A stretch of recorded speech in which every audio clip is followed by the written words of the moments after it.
Alhamdulillahillazi nahmaduhu wa nasta'inuhu wa nastaghfiruh wa na'udzu billahi min syururi anfusina wa min sayyiati a'malina.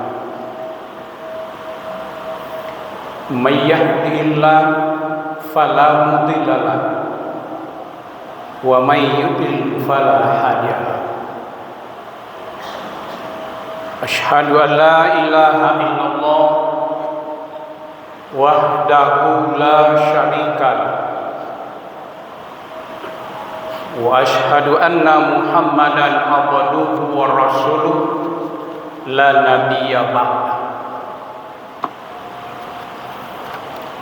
Allahumma fassalli wa sallim ala Muhammad wa ala alihi wa sahbihi ajma'in. Amma ba'd, usikum wa nafsi bitaqwallah faqad fazal muttaqun. Taqullaha haqqa tuqatih wa la tamutunna illa wa antum muslimun. Qala Allah Ta'ala fil Qur'anil Karim, a'udzu billahi minasy syaithanir rajim. Wa huwal ladzi ja'alal laili wan nahara khilafatan liman arada an yadhakkara aw arada syukura.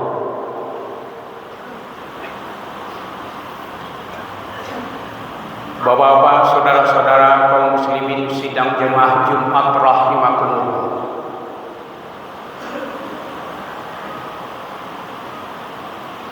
Di dalam kehidupan kita ada dua kata, bila kata itu terwujud melalui perbuatan di dalam kehidupan kita sehari-hari, maka pada dasarnya manusia itu tidak menginginkan itu bisa terjadi.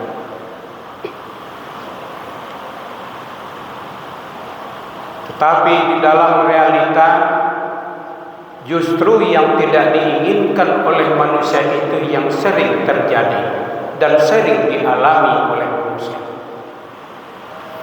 Karena itu khotbah kita dalam waktu yang sangat terbatas ini kita sampaikan dalam bentuk judul, jangan sampai menjadi orang yang tertipu.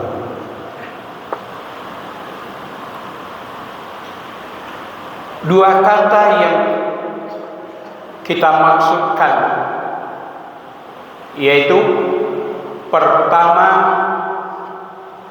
kata tertipu, yang keduanya adalah kata merugi. Setiap pribadi yang menyadari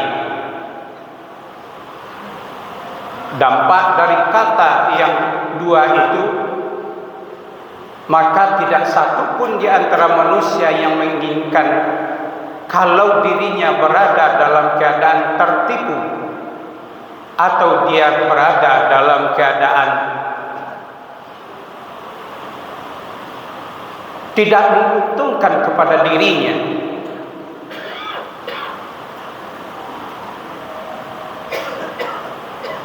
Dari dua kata itu, di dalam kehidupan kita manusia, pertama, di dalam kehidupan secara manusia, di dalam kehidupan duniawi ini, orang akan merasa merugi kalau dia disebabkan adanya tertipu oleh orang lain. Maka kalau kita lihat dampak, kita lihat dari sebab dan akibat, orang akan merasakan merugi kalau dia diawali oleh adanya ketertipuan di dalam hidupnya. Contoh di dalam kehidupan bermasyarakat. Masa sekarang ini paling banyak orang menyesali suatu yang dia lakukan kalau berkaitan dengan perilaku orang lain. Masa sekarang ini orang tidak lagi terikat dengan mesti punya toko, terikat dengan mesti punya karyawan, tapi orang sekarang ini sudah berjual beli melalui media sosial. Dia yang punya HP, dia yang melakukan jual beli, dan dia pula yang akan memperoleh hasil dari yang dia lakukan. Tetapi juga tidak sedikit yang mengeluh disebabkan perbuatan jual beli yang online itu ada yang mengalami kerugian lantaran dia tidak sesuai dengan niat dan seperti apa pesanan yang dia kirimkan, barang yang dia terima. Maka si pembeli yang seperti itu, dia akan menyalahkan orang yang menjual. Tapi kalau kembali kita kepada hukum syar'i, sesungguhnya di situ sudah lupa dengan rukun dari jual beli. Di dalam rukun jual beli, pertama ada barang yang akan dijual belikan, yang diperjualbelikan. Yang kedua, ada si penjual atau dari yang memiliki barang itu. Yang ketiga, ada si pembeli. Orang yang akan membeli ada kesepahaman dengan orang yang menjual. Maka yang keempatnya dari jual beli itu adalah ijab qabul. Kalau berbelanja di pasar, ditawar oleh si pembeli barang yang dia inginkan, lalu terjadi aksi tawar-menawar, akhirnya sampai kepada kesepahaman, maka jadilah orang itu berlangsung dalam bentuk jual beli, yang ujung dari kesepahaman itu si penjual berkata, aku jual barang ini dengan nilai sekian, hasil kesepakatan. Dijawab oleh orang yang membeli, aku beli dan aku bayar barang yang sesuai dengan keinginan saya, dan barang yang akan engkau jual itu dengan senang hati saya terima dan saya bayar. Kalau sudah jual beli yang seperti itu, tidak ada yang akan merasa merugi dan tidak ada yang merasa dirugikan. Tapi sungguh pun demikian, jual beli yang demikian dari online yang seperti banyak terjadi masa kini, orang hanya akan merasakan dampak kerugian dari dia membeli yang tidak sesuai dengan yang harapannya, tapi berbeda dengan bentuk orang yang tertipu, yang disebut oleh Allah Subhanahu wa taala, yang disebut oleh Rasulullah sallallahu alaihi wasallam. Kalau di dalam ayat yang khatib sampaikan di awal tadi, wa huwallazi ja'ala al-laili wan-nahar khilafatan liman arada ay yadzakkara aw arada syukura. Dan dialah Allah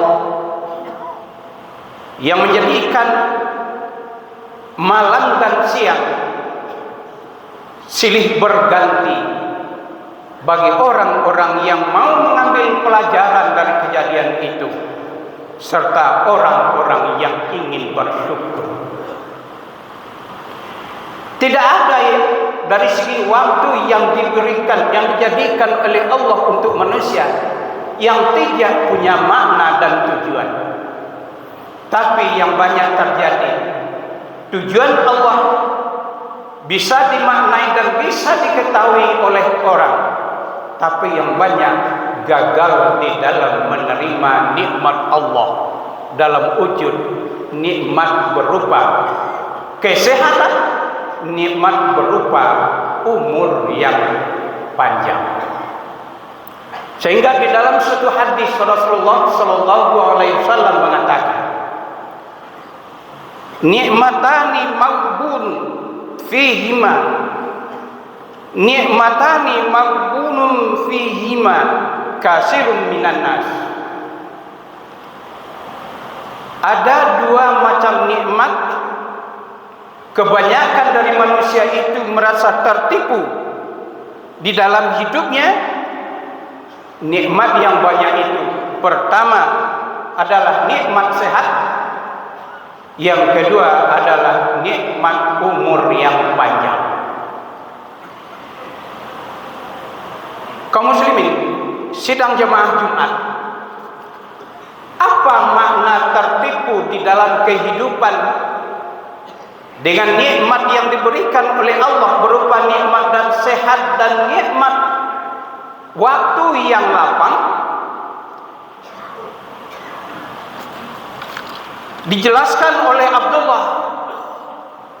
Abdul Fattah bin Muhammad, kata beliau, kata tertipu di dalam hadis itu artinya banyak manusia yang merugi di saat dia menerima nikmat sehat dan nikmat waktu yang lapang. Maksud dari penjelasan ini, banyak orang sehat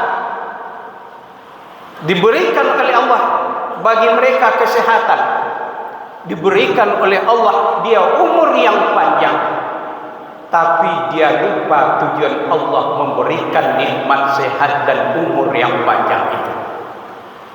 Nikmat sehat yang diberikan Allah, umur yang panjang yang diberikan Allah, tidak sepenuhnya dipergunakan untuk mencari keridhaan Allah melalui aktivitasnya sehari-hari. Juga tidak sedikit yang terjadi di dalam kehidupan. Nikmat sehat diberikan Allah, umur panjang yang diberikan Allah, tapi belum pernah untuk melakukan satu bentuk ketaatan yang modalnya kesehatan dan umur yang panjang itu. Kaum muslimin sidang jemaah Jumat yang terhormat, kalau tertipu oleh orang melalui perbuatan di waktu hidup sehari-hari di dunia ini, paling-paling akan berakhir seandainya memang ada kekecewaan di sampai waktu umur kita berakhir di dunia. Tapi tertipu berdasarkan nikmat Allah, diberikan oleh Allah kesehatan, diberikan oleh Allah kita kelapangan dari segi umur, tapi tidak dipergunakan untuk mencari keridhaan Allah. Kekecewaan itu bukan di dunia ini dirasakan, tapi di akhirat kelak. Wujud dari kepatuhan kepada Allah dilakukan di waktu di dunia. Wujud dari ketaatan kepada Allah dilaksanakan berdasarkan perbuatan kita di dunia. Tapi nanti akibat atau dampak dari perbuatan itu akan kita rasakan nanti di waktu di akhirat kelak. Karena itu sudah saatnya kita melakukan renungan. Sudah berapa umur yang kita terima dari Allah? Sudah cukup kesehatan yang diberikan Allah kepada kita? Pertanyakan kepada diri kita, sudah berapa persentasenya umur yang panjang serta kesehatan itu yang bisa dipergunakan untuk mentaati Allah dari segala ketentuannya? Fa'tabiru ya ulil absar la'allakum turhamun.